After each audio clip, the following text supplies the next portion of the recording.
Bueno, Sí, sí, sí. bueno, mi duda estaba con este ejercicio. Bien. Que bueno, que me dijiste que revisara el corolario 7.20, que habla sobre la norma infinita de T y bueno, lo Sí, relaciona un poco con el radio espectral de la matriz. sí. Em, lo traté de ver de varios lados, pero como que no pude terminar de razonarlo y comprender el ejercicio. Así Bueno, que nada, venía que lo siguiéramos charlando. dale. ¿A qué llegaste o dónde no te cierra? Em, analicé la norma infinita de T y me dio Sí, que es uno. bueno, Entonces yo sabía que si la matriz, ay, perdón, si la norma infinita de T era menor que uno, podía usar eh, una cota de error. A ver dónde tengo la fórmula. claro, pero no es menor que uno, así que no la puedes usar. Claro, no es menor que uno, entonces no la puedo usar. Y entonces ahí me quedé como, bueno, ¿qué Es que lo podría que ser pide el ejercicio es eso, es darse cuenta de eso. de que si La bien única forma, sin calcular, de poder estimar la cantidad de iteraciones necesarias es con ese corolario, y si no se dan las hipótesis de ese corolario, no lo podemos usar. claro, y entonces, ¿cómo hacemos para poder responder cuántos pasos son necesarios para Hay obtener que lo que nos responder piden? exactamente eso. Ah, ok. No, no tendríamos que ir No por el había que camino hacer de... nada en este ejercicio, simplemente hacer esta asociación. Ah, ok. Claro, y justificar por qué, ¿no? Sin embargo, mucha gente lo calculó, o sea, ninguno verificó las hipótesis de ese corolario para poderlo utilizar y directamente fueron a la fórmula y claro, le quedaba el denominador nulo, ¿no? Entonces decían, cometí un error de cuentas, me ponían, ¿no? Ah, En realidad era un problema más bien conceptual.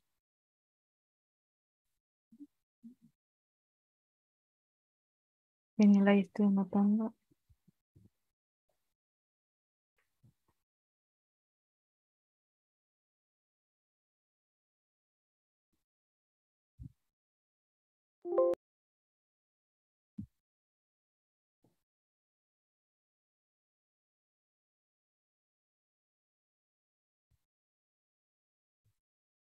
Bueno, buenísimo. Ahí va entonces. Claro, porque yo me quedé Bueno, con eso y dije, bueno, ¿cómo haría? está No se me bien. Lo ocurría y era importante porque, es que no claro, te quedes no. con la duda. Buenísimo. Bueno, ahí está por ahora, gracias. Bueno, ¿quién sigue? ¿Quién hace la segunda? Hola, profe, ¿cómo estás? Hola Consuelo, ¿cómo estás vos? Bien.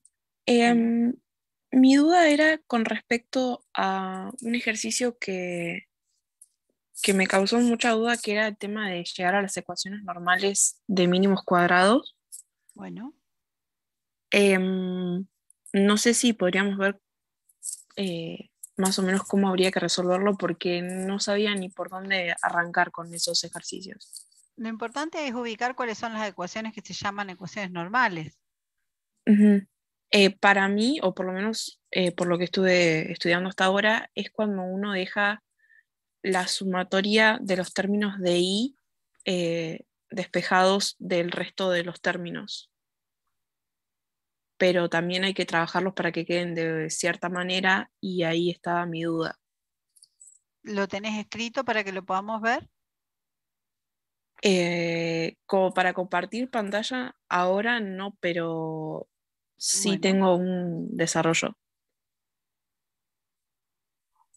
a ver.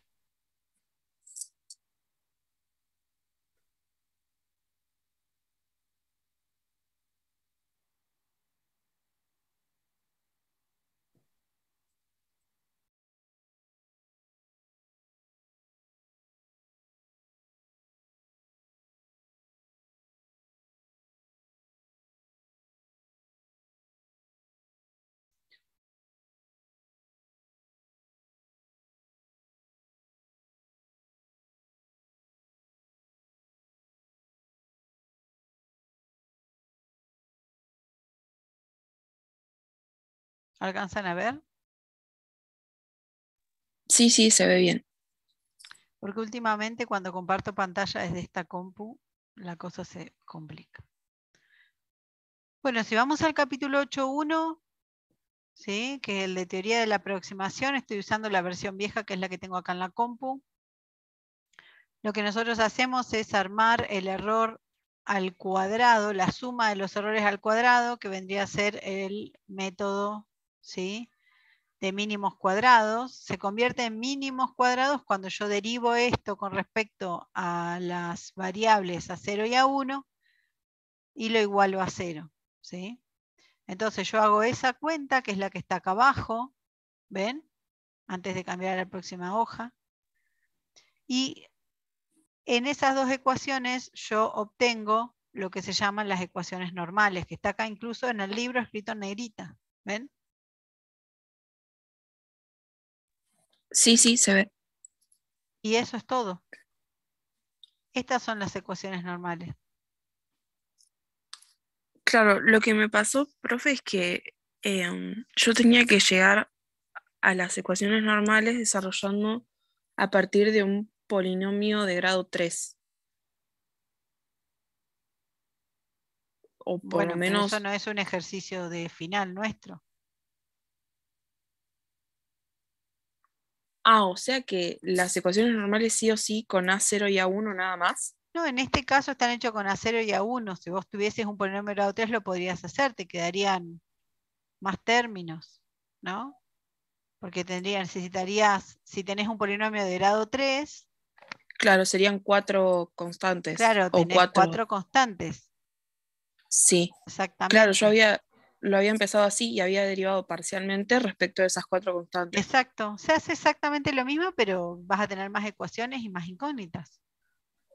Claro, Si yo tengo 2 incógnitas, tengo 2 ecuaciones. Si yo tengo 4 incógnitas, tengo 4 ecuaciones.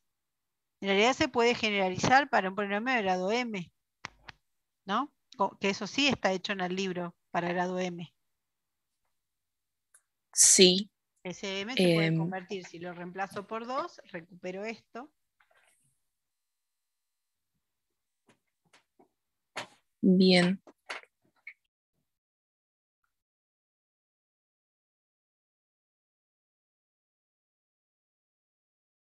Siempre las ecuaciones normales van a ser las ecuaciones que hay que resolver para encontrar los parámetros que estamos buscando, ¿no? Esta es la definición de las ecuaciones normales en este caso. Son las que obtengo cuando yo derivo con respecto al parámetro igual a 0. Esas serían las ecuaciones normales. Independientemente de cuántas sean las que yo necesite. Obviamente la cantidad de ecuaciones van a depender de la cantidad de parámetros a encontrar, ¿verdad? Sí, sí, buenísimo, profe, gracias. Bueno, si ustedes siguen en el libro, van a encontrar la demostración que es esta, ¿sí? Para un polinomio P, ¿sí? De grado n, ¿lo ven? En la página 488. Sí, sí, Y bueno, entonces ahí las ecuaciones normales, fíjense, se escriben de forma general de esta manera.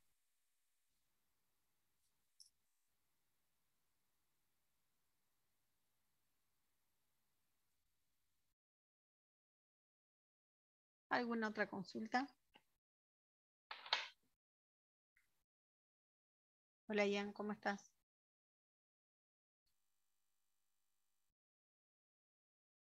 Ujú.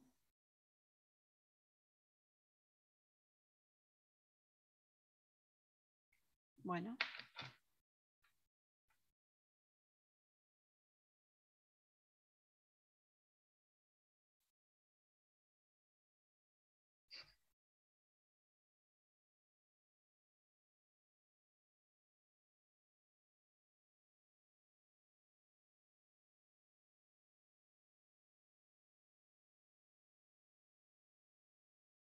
Sí.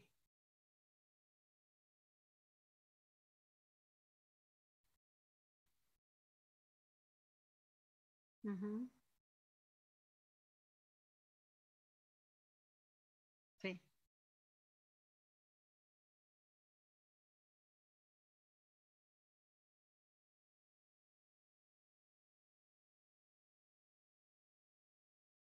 Claro. Ujú. Eso.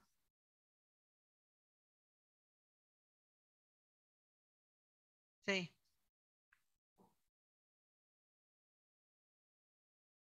Ujú.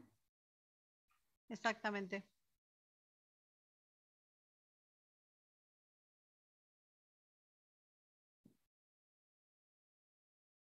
Bueno,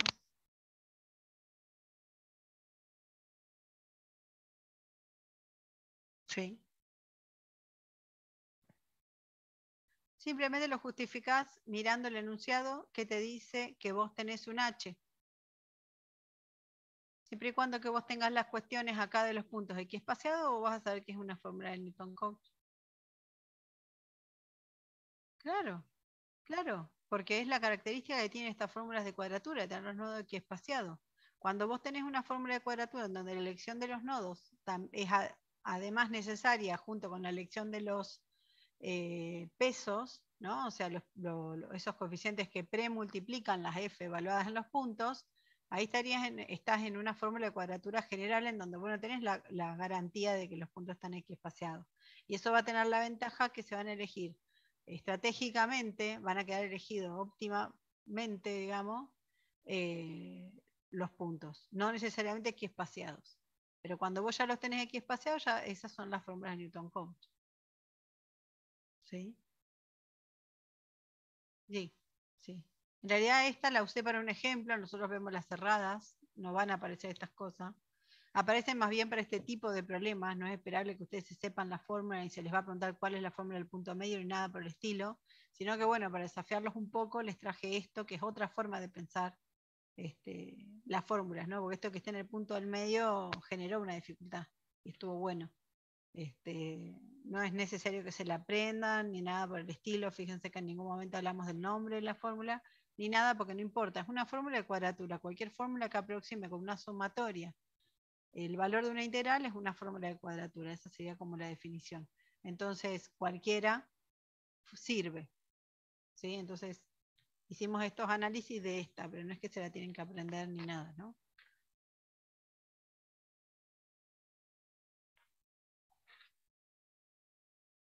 Bueno, no, por favor.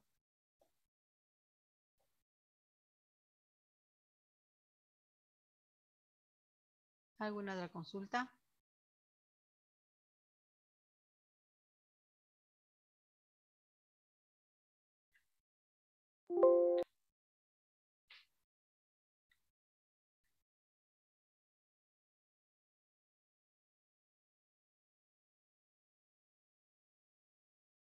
Sí.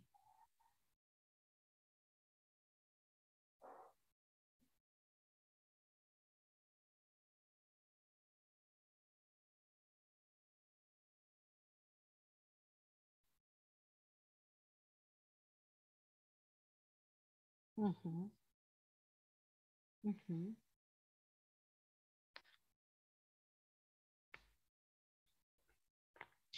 Y claro, sería bajo qué condiciones. Yo no siempre tengo todas las condiciones perfectamente aclaradas, pero hay algunos casos en donde las condiciones están a la vista como hipótesis de teoremas, ya están garantizadas, como es el caso de bisección, punto fijo, Newton.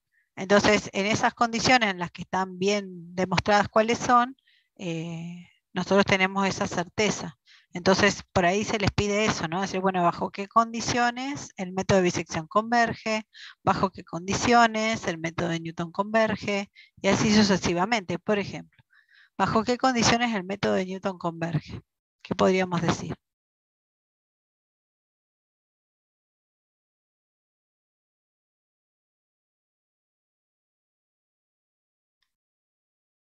Claro, la derivada en los puntos tiene que ser distinto de cero. Esa es una. Son tres.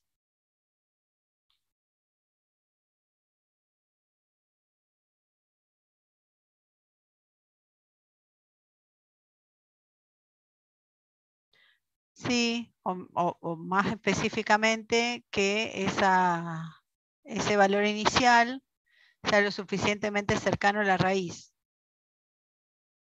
¿Por qué? Porque vamos a necesitar eso para después en la demostración podernos deshacer de una parte del polinomio de Taylor.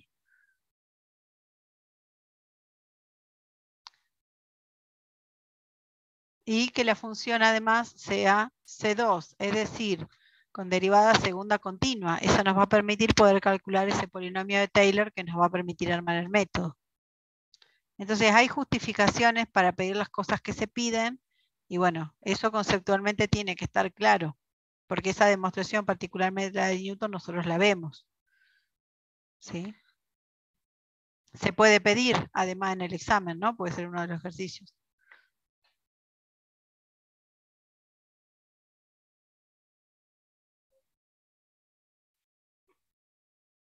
Bueno.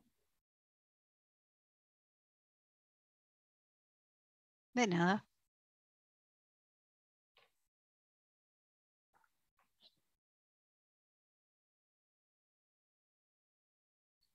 ¿Alguna otra consulta? Profe, yo quería preguntar algo que habíamos visto también en la apoyatura, pero en el momento no anoté bien la respuesta y ahora quería terminar de aclararlo por ahí. Creo que casi al final vimos el tema de la diferencia entre lo que es extrapolar y hacer una regresión. Ujú. Y todavía como que, si lo tengo que decir por ahí con mis palabras, como que más o menos lo puedo decir a la diferencia, Decilo, a pero ver. quería saber si lo podemos ver más formal por ahí. Decilo, lo completamos si hace falta, a ver. Para mí, extrapolar es predecir el comportamiento de los datos fuera de lo que ya tenemos como propiamente dicho como dato, y regresión es... Para extrapolar es distinto de interpolar. Entonces, vos estás queriendo hablar de interpolación versus regresión, ¿verdad? sí. Ok, bueno. No, para. Interpolar. ¿Qué sería interpolar?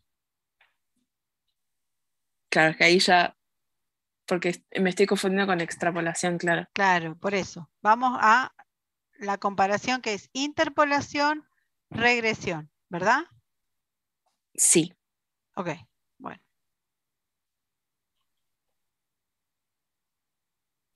Decime. Bueno, porque estoy pensando ahora. La regresión es cuando uno trata de seguir el comportamiento de una nube de datos. Bien. Y la interpolación es cuando uno trata de predecir un dato en el medio de los que ya tengo. Bueno, Puede ser más o menos así. claro. O sea, en extrapolación, perdón, en regresión, ya me quedé mal yo también. Sí, sí. En regresión lo que nosotros tenemos es una nube de puntos en donde no podemos garantizar la procedencia, es decir, capaz que sí podemos garantizar la procedencia, pero no podemos garantizar que sean exactos como para que nosotros le pasemos una función por ellos. ¿No? Porque acordate vos que en interpolación nosotros pasamos la función por todos los puntos. En extrapolación nosotros tenemos en cuenta, como bien vos dijiste, la tendencia de esa nube de puntos. ¿Sí? Bien. Entonces, Ok. no necesariamente van a pasar por todos ellos, capaz pasa por algunos. ¿En qué sentido la vamos a hacer? La vamos a hacer en el sentido de mínimos cuadrados, es decir, vamos a sumar esos errores al cuadrado y los vamos a minimizar mediante el método de mínimos cuadrados justamente. ¿Sí? Muchas veces en los Perfecto. exámenes no se explica en qué sentido se hace esa regresión. Yo siempre les pregunto, bueno, no va a pasar, siempre me ponen, no, porque es que los puntos no pasan por todos los puntos. Bueno, ¿y en qué sentido vamos a minimizar el error? Bueno, ¿en qué sentido vamos a minimizar el error? Bueno, lo vamos a minimizar en el sentido de mínimos cuadrados. Entonces, eso hay que explicarlo un poquito más cuando lo expliquen, digamos, ¿no? Esto que estamos diciendo exactamente sería. Y después cuando hablamos de interpolación, significa que queremos, o sea, son lo suficientemente confiables los datos como para poder pasar por esos datos en la curva. Entonces hacemos pasar el polinomio específicamente por los puntos de la medición, pero teniendo en cuenta que a mayor cantidad de puntos, mayor va a ser el orden de ese polinomio, porque lo estamos forzando a que pase por todos los puntos. Por lo tanto, pues, según la ubicación de los puntos, podría llegar a quedar muy oscilante. ¿Sí? Bien, El grado del polinomio va a depender de la cantidad de puntos. bueno, buenísimo, profe, gracias. Y para aclarar, la extrapolación tiene que ver con estimar valores que están fuera del rango en el que estamos trabajando. ¿Sí? O sea, con la información que tenés sobre un rango, vas a dar información de cosas que están fuera de ese intervalo, de ese rango. ¿Sí? Por eso no hay que confundir ahí. ¿Sí? Sí, sí, ahí se me cambiaron los conceptos. Gracias, profe. Buenísimo. Claro, vos con la información que tenés en un intervalo podés generar información fuera de ese intervalo, para datos que no pertenecen a ese intervalo.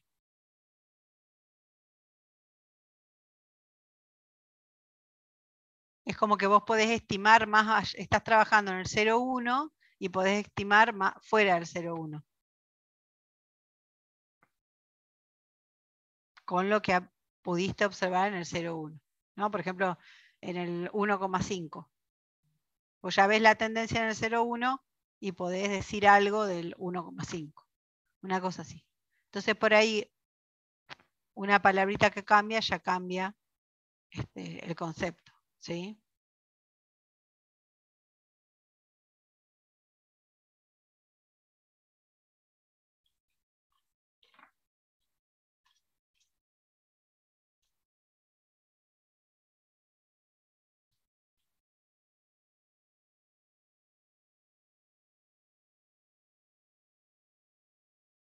¿Alguna otra consulta?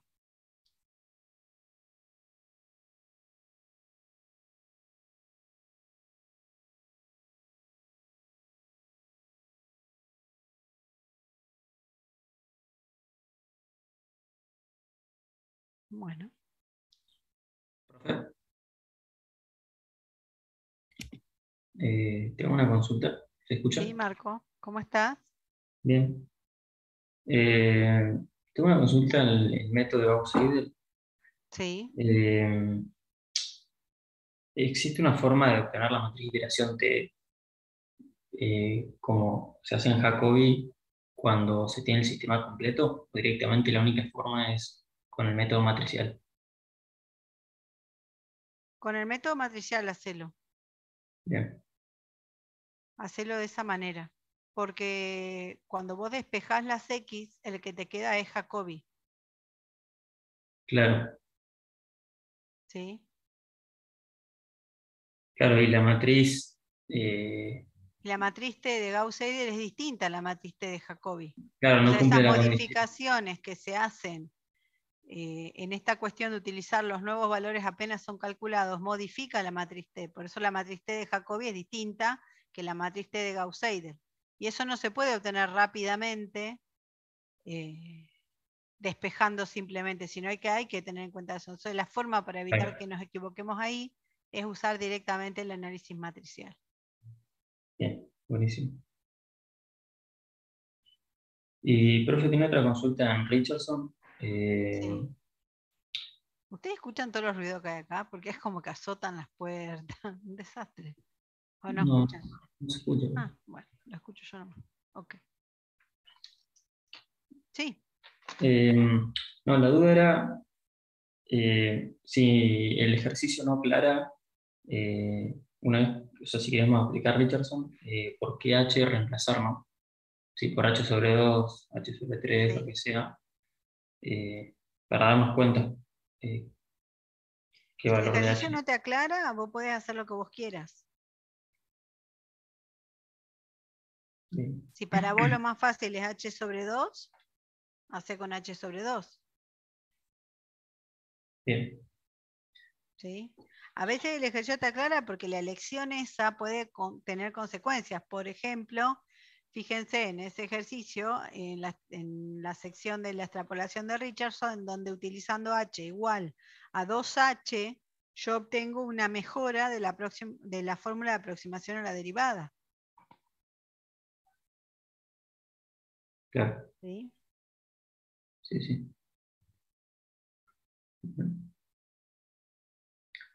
Y creo que yo tenía una última duda también de Richardson de un trabajo Sí. práctico que dice, dado el operador de derivada primera de orden uno adelantado, utilizar la técnica de extrapolación de Richardson para mejorar el orden de error. Y después dice, considere para ello H1 igual a 3 veces H2 y eso igual a 0,3. Entonces, yo lo pensé de esta forma, ¿no? Ya conocemos de antemano la expresión de la derivada primera de orden uno adelantado, ¿no? Entonces, hay como decía, en esa demostración de la derivada de 5 puntos, se utiliza esa estrategia de aplicar Taylor, pero no de orden uno, no del primer polinomio, sino el segundo o el tercero, para que nos queden términos de mayor términos del error, ¿no? Entonces, una vez que yo llego a una expresión que tenga un mayor términos, ahí empiezo a aplicar Richardson. Pero la duda está en qué H utilizar, porque no entendí bien esa consideración que dice H1 igual a 3 veces H2. ¿Tenés para mostrarlo? No, es el trabajo práctico de la cursada.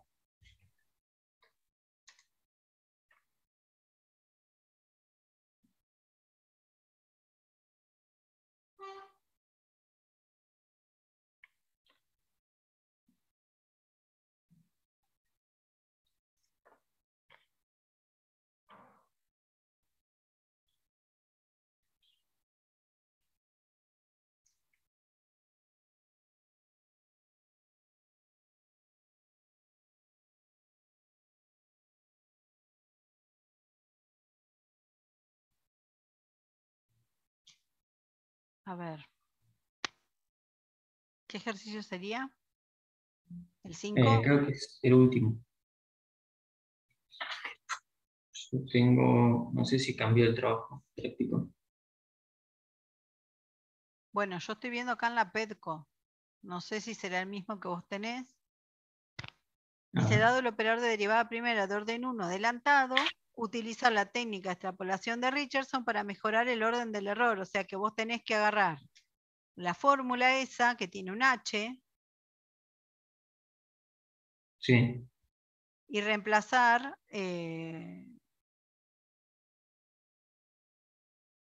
por 3 por H o H sobre 3. Parecería ser que ah, tenés que hacer H sobre 3 porque dice que H2, 3 veces H2 es H1. Entonces, según como venimos trabajando, siempre el H1 es el que tenés y el H2 es el nuevo. Está escrito como para complicarla, digamos. Y sería ah, reemplazar H por H sobre 3 y ver qué pasa. bien. Eso se Claro, me pero ocurre de yo, lo que leo. No sé si esto después lo han corregido porque tiene fecha 2020. bien,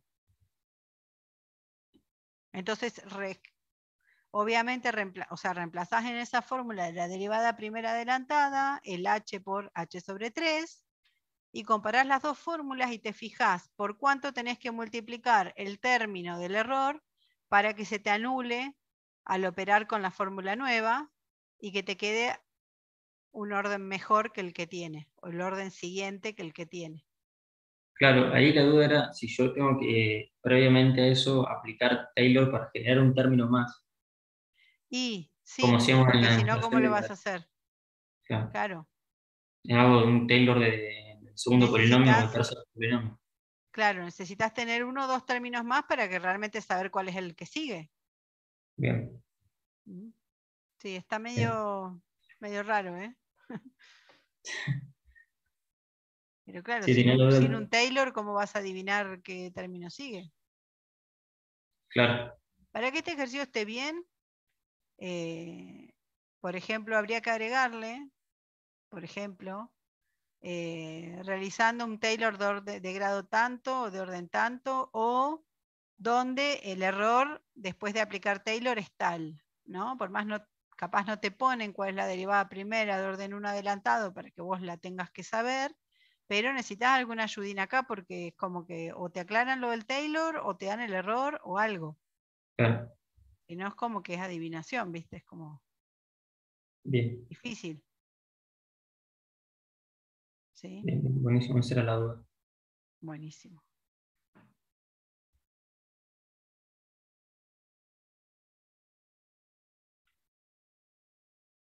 Profe, yo tengo otra.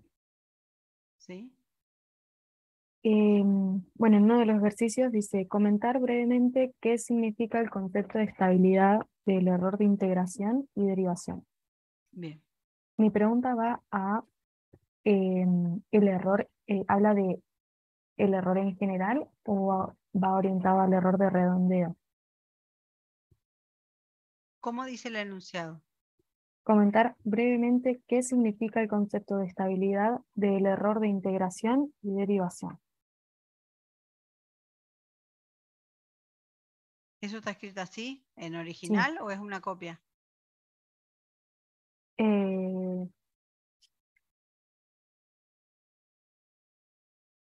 ¿Lo copió alguien o es la pregunta original? Una foto. Ahí te digo, porque lo escribí en mi cuaderno, pero creo que así es original.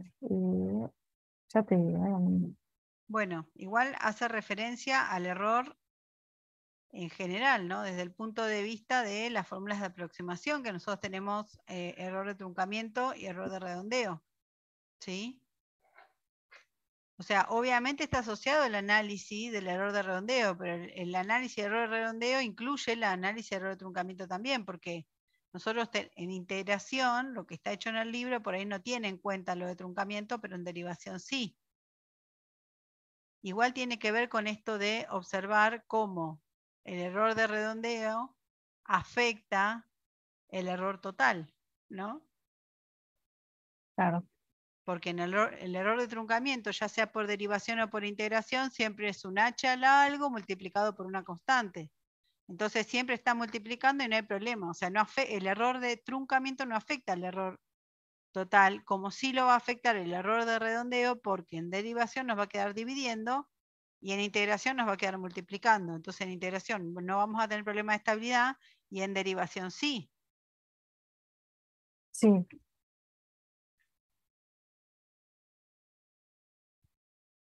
ok. Claro, yo eh, había razonado que cuando queremos modificar el error de truncamiento, cuando estamos trabajando en derivación, vamos a ver afectado el error de redondeo. Sí. Pero no sé si con eso se podría responder la pregunta o faltaría. Sí, por ahí podés explicarlo un poquito más en profundidad y dar algún ejemplo. Ok. Bueno, y así estaba tal cual el enunciado. Buenísimo, sí. Era el original. Ya me estoy acordando cuál es el examen porque me quedé sin hoja. Ah, sí, A 1 de veces, septiembre. a veces tengo que sintetizar, lo explico ahí en el examen, Mm, para que mete todo en una sola hoja. ah, sí, sí, era el último. Sí, era con el último suspiro, más chico el margen no lo podía dejar. Bueno, bueno, genial. Gracias.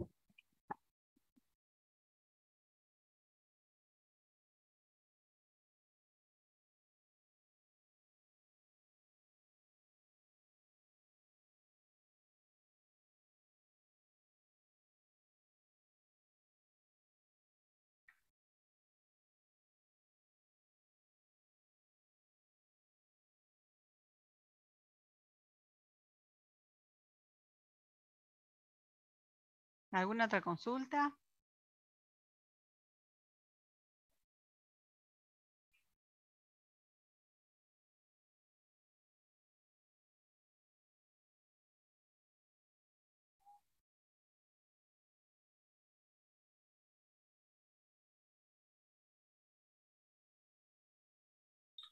Por mi parte no, profe.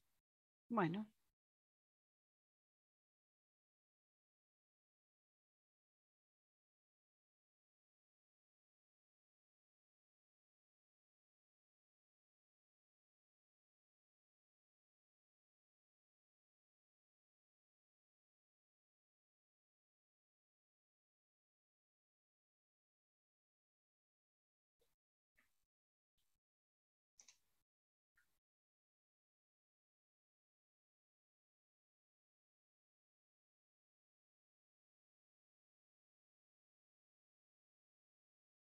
¿Nadie más? Miren que ya Yo nos por vemos mi el parte no, viernes. profe. Bueno, Va, por lo menos por ahora. no hay problema. Igual tienen en Discord con los profes. Bueno, tranquilos entonces. Yo estoy haciendo el examen. Qué tranquilidad. Sí, me estoy poniendo creativa. No, mentira. No, profe, por favor. Ya tengo algo, ya tengo. No sé qué prefiero, si Y te no me puedo gusta hacer. repetir. Me Claro. propuse no repetir. Así que bueno, tratando de minimizar la repetición. Pero bueno, ya saben ustedes que la teoría es la clave para todo. Así que vayan por ahí. Bueno, se va a cortar. Si no vuelven o si ya no tienen más dudas, nos vemos el viernes. Probablemente el aula 1. ¿Sí? Bien. Profe, los horarios de la semana de otras consultas son las que aparecen en Los que PETCO. están en PEDCO. Bien, Igual ahí les recuerdo a los profes que actualicen por cualquier cosa. bien. No creo que mañana a las 4 le dé consulta a nadie. ¿No? La verdad que Creo no que el sé. martes estaba la de Miguel encima a las 5 de la tarde, así que, No, le voy a avisar. creo que ni él se va a conectar. No, le voy a avisar. Ahora les escribo, no se preocupen. Bueno, profe, gracias. Éxitos, chicos. Nos vemos el viernes. Gracias, nos vemos, profe. Chao, profe, Chau, gracias. chau.